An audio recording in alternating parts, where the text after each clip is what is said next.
കുടിക്കേ.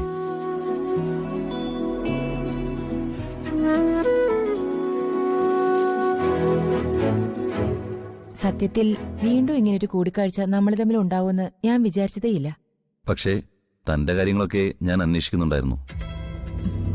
രാജീവേട്ടന്റെ ഈ വരവ് അമ്മയ്ക്കും ഗോകുലിനും അത്ര പിടിച്ചിട്ടില്ല. ഞാൻ അതൊന്നും കാര്യമാക്കുന്നില്ല.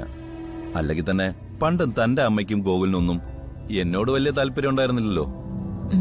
അതെ. അതൊക്കെ പോട്ടെ. ഇനിയെങ്കിലും നമ്മൾ തീരുമാനിച്ചതുപോലെ കാര്യങ്ങൾ മുമ്പോട്ട് പോകണം.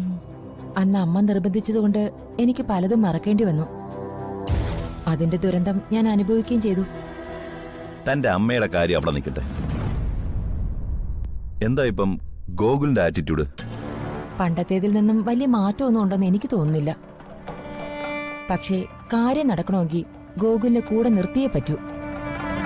പൂത്ത കാശുണ്ട് കയ്യില്. അത് ചോർത്തിയെടുക്കാനുള്ള വഴി അവിടെ തന്നെ ഉണ്ടല്ലോ. സമ്മർദ്ദ അവളാണ് നമ്മുടെ ട്രംപ് കാർഡ്. ഏത് നിമിഷം വേണമെങ്കിലും എല്ലാ രഹസ്യവും നമുക്ക് പൊട്ടിക്കാം. ഗൗരിമോള് ഗോകുലിന്റെ ജീവനാ. അവൾക്ക് സമ്മർദ്ദം ഇല്ലാതെ പറ്റില്ല. അവൾക്ക് വേണ്ടി ഗോകുൽ എന്തും ചെയ്യും. ബ്ലാക്ക് മെയിലിംഗ് ആണ്, അതും സ്വന്തം സഹോദരനോട്. പക്ഷെ വേറെ വഴിയില്ല. തൽക്കാലം അതിന്റെ ആവശ്യമില്ല. അതെന്താ? അതിനേക്കാൾ വലിയൊരു വമ്പൻ സ്രാവ് വന്ന് വലയിൽ കുടുങ്ങിയിട്ടുണ്ട്. സത്യമാണോ? ഒന്ന് തെളിച്ചു പറ. അതൊരു കേസാ. ഒരു സ്കെൽട്ടൻ കണ്ടെത്തിയ കേസ്. മിക്കവാറും ആ കേസ് നമ്മുടെ ഭാഗ്യനക്ഷത്രമായിരിക്കും. ഇങ്ങനെ തൊട്ട് തൊടാതെയും പറഞ്ഞ എനിക്ക് എങ്ങനെ മനസ്സിലാവാനാ? ആരാ രാജീവേട്ടന്റെ ലക്ഷ്യം? അത് സ്വർണം കായ്ക്കുന്നൊരു മരമാണ്. ശരിക്കൊന്ന് പിടിച്ചു കുലിക്കാലേ, അത് മതി ശിഷ്ടകാലം സുഭിക്ഷമായി ജീവിക്കാൻ. എന്നോട് പറ, എന്തിനാ ഇങ്ങനെ മറച്ചു വെക്കുന്നേ? ആരാ ആള്? ഞാൻ ആരോടും പറയാനൊന്നും പോകുന്നില്ല. എന്നോട് പറയുന്നതിൽ എനിക്ക് ബുദ്ധിമുട്ടൊന്നുമില്ല. അതൊരു സ്ത്രീയാണ്. മോളെ, ആന്റിക്ക് ഒരു അത്യാവശ്യമുണ്ട്. ആന്റി പോയിട്ട് പിന്നെ വരാട്ടോ. പോയിട്ട് വരുമോ? തീർച്ചയായിട്ടും വരാം. പോയിട്ട് വരണേ. അമ്മേ,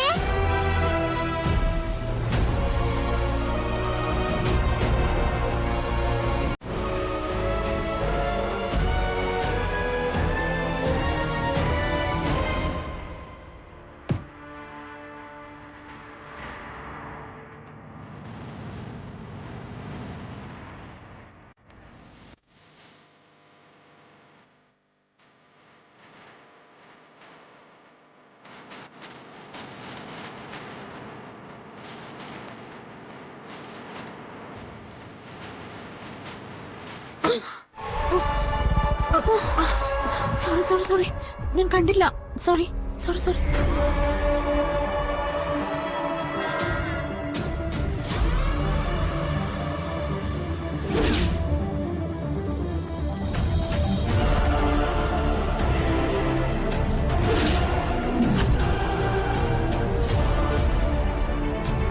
എവിടെയോ പരിചയമുള്ള ശബ്ദം പോലെ. ആരെങ്കിലും ആവട്ടെ. അങ്കിളെ. ചിപ്പി, സ്റ്റോപ്പ് ഇറ്റ്. ആരാ നിന്റെ അങ്കിള്? ഇയാള് വെറും ഒരു ഡ്രൈവർ മാത്ര, അത് മറക്കരുത്.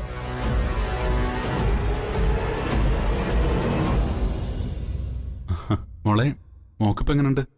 എനിക്ക് കുഴപ്പമൊന്നുമില്ല. അങ്കിളിന് വേദന ഉണ്ടോ? ചെറുതായിട്ട്. പക്ഷേ അത് സാരമില്ല. മോക്കൊന്നും പറ്റില്ലല്ലോ. ഓ, അത് ശരി.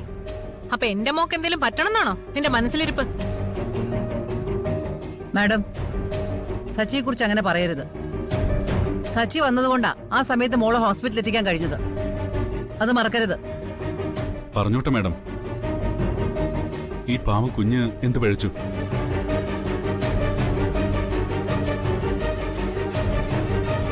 ചെയ്തു തന്ന സഹായത്തിന് അഭിനന്ദനങ്ങളൊന്നും പ്രതീക്ഷിക്കുന്നില്ല. പക്ഷേ അപമാനിക്കരുത്. നിന്റെ സൗജന്യ സേവനമൊന്നും എന്റെ കുഞ്ഞിന് ആവശ്യമില്ല.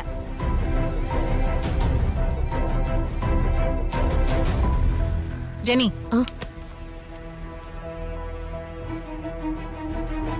ഇത് വെച്ചോ.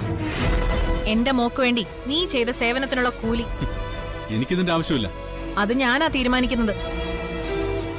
മാഡം, അയാൾ ഇങ്ങനെ അപമാനിക്കുന്നത് ശരിയല്ല. എന്ത് വേണമെന്ന് എനിക്കറിയാം. ആരുടെ ഉപദേശം എനിക്ക് ആവശ്യമില്ല.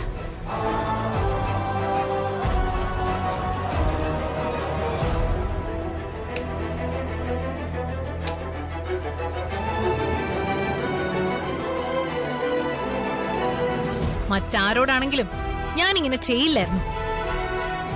പക്ഷേ സേതുമാധവന്റെ കുടുംബത്തിൽ നിന്നുള്ള ആരുടെ സഹായവും സേവനവും എനിക്കും എന്റെ മോക്കും വേണ്ട.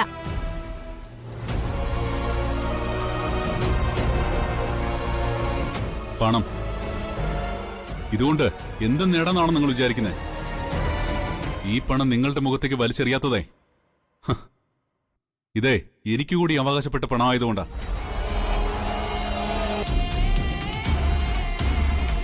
എന്റെ അച്ഛനും സഹോദരങ്ങളും ഞാനും ചേർന്ന് അധ്വാനിച്ച പണം നിങ്ങൾ തട്ടിയെടുത്തതാ.